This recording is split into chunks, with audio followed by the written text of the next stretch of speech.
আজ ৭৬তম প্রজাতন্ত্র দিবস। সারা দেশ জুড়ে মহাসমারোহের সাথে এই দিনটি পালন করা হচ্ছে। এর পাশাপাশি মন্তেশ্বর ব্লকের কুসুমগ্রামে জাতীয় তৃণমূল কংগ্রেসের প্রধান কার্যালয়ে এই দিনটি পালন করা হলো মহাসমারোহে।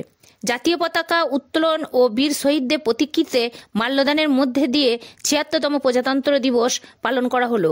এখানে উপস্থিত ছিলেন মন্তেশ্বর পঞ্চায়েত সমিতির সভাপতি আহমদ হোসেন শেখ, সহসভাপতি প্রতিমা সাহা, মন্তেশ্বর ব্লক তৃণমূল কংগ্রেসের সভাপতি কুমারজিৎ পান সহ আরও বিশিষ্ট ব্যক্তিবর্গ। আজকে আমাদের মন্তেশ্বর ব্লক তৃণমূল কংগ্রেসের কার্যালয়ে আজকে ৭৬তম প্রজাতন্ত্র দিবস উপলক্ষে আজকে আমাদের সমস্ত তৃণমূল কংগ্রেসের সভাপতি সহ পঞ্চায়েতের প্রধান উপপ্রধান সকলে মিলে আজকে আমাদের এই অনুষ্ঠান পালিত হচ্ছে। দেখুন, আমাদের ৭৬তম প্রজাতন্ত্র দিবস আজকে দিনে সংবিধান রচনা হয়েছিল ডক্টর বি.আর. আম্বেদকরের নেতৃত্বে। সমস্ত যারা আমাদের মহাপুরুষ দেশের জন্য প্রাণ দিয়েছেন, দেশের জন্য বলিদান রক্ত দিয়েছেন, তাদের প্রতি শ্রদ্ধা নিবেদন করে আমরা সাধারণ মানুষকে আমরা বার্তা দিতে চাই সম্প্রীতির বার্তা। এখানের কেন্দ্রে যে একটা সরকার চলছে, বিভাজনের তারা রাজনীতি করছে, ভোট ব্যাংকের সামনে রেখে বিভাজনের যে রাজনীতি করছে,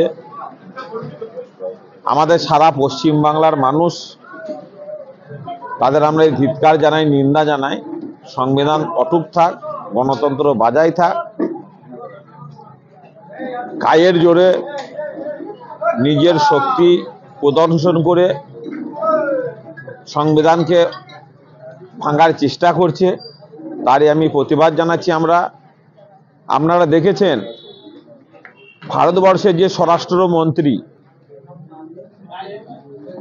যিনি সংবিধান রচনা করেছেন, যিনি আমাদের মাথার মুকুট, সেই ডক্টর বি.আর. আম্বেদকরকেও হেনস্থা করছেন, কটূক্তিকর মন্তব্য করছেন। সেটারও আমরা নিন্দা জানাই। যে একটা মহাপুরুষ, যিনার আজকে অবদানে আজকে আমরা সারা ভারতবর্ষ গণতন্ত্র প্রতিষ্ঠিত হিসাবে সারা বিশ্বের মধ্যে ১ নম্বর বিরাজ করছে। সেই সব মানুষের প্রতি বঞ্চনা, লাঞ্ছনা, কটূক্তিকর মন্তব্য এগুলো শোভা পায় না।